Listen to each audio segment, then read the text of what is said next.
Hi everybody, I'm Angela and I'm going to be talking about some food insecurity projects that we have going locally, and then I'm going to get into a project that I'm working on down in Guatemala. But let me start with the definition of food insecurity.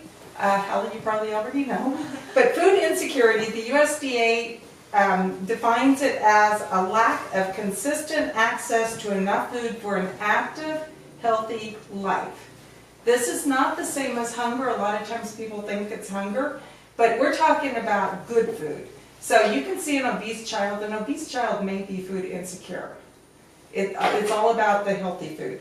Some of the factoids I'm going to tell you about: 84% of households report buying the cheapest food possible. I'm probably one of those houses.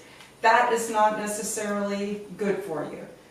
So one of the things that we do when we define food insecurity is we look at food mapping, and we map an area as far as how many fast food restaurants there are, how close a grocery store is to everybody, and when we talk about grocery stores, does the grocery store have good produce in it? Does it have fresh stuff? Does it have nutritional things? So all of those go into defining food insecurity.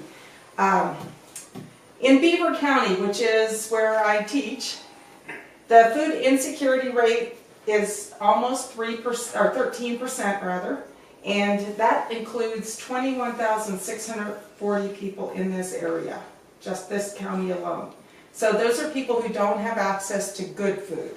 So if you're eating fast food, you're eating processed food all the time, you may be food insecure. So some of it is getting that definition out there.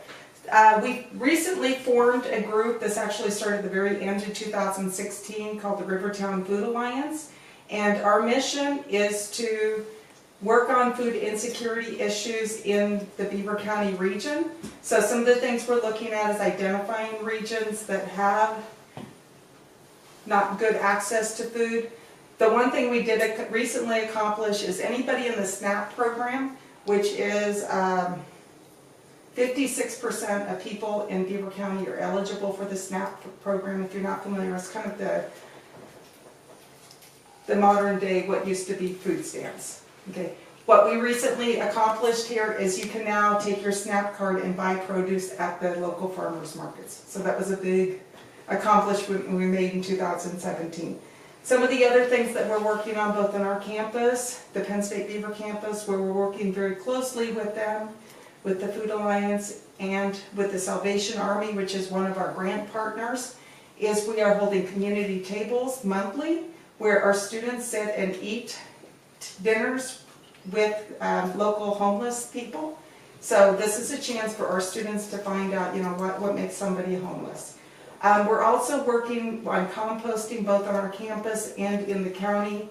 There's a great site over at Brady's Run where you can get some great compost. So working on that. We are in the process of talking to 412 Food Rescue, which is an Allegheny County group, bringing that into Beaver County, and that's where they rescue food that restaurants are going to throw out at the end of the day, rescuing that and getting it in the hands of somebody that can really use it. So those are our big projects. The biggest project we do have, though, is coordinating all the community gardens in the region, because there's a lot of community gardens. We started one on our campus. We're expanding it this summer through another grant. We're going to be doing year-round growing. We are connecting all these community gardens and seeing if they can work together, teach each other, share resources. We're actually in the process of maybe putting together a band of tools that can go from community garden to community garden, and then identifying those deserts where, especially the urban areas in the county, where they could really use some help setting up community gardens. So that's basically the big things we're doing.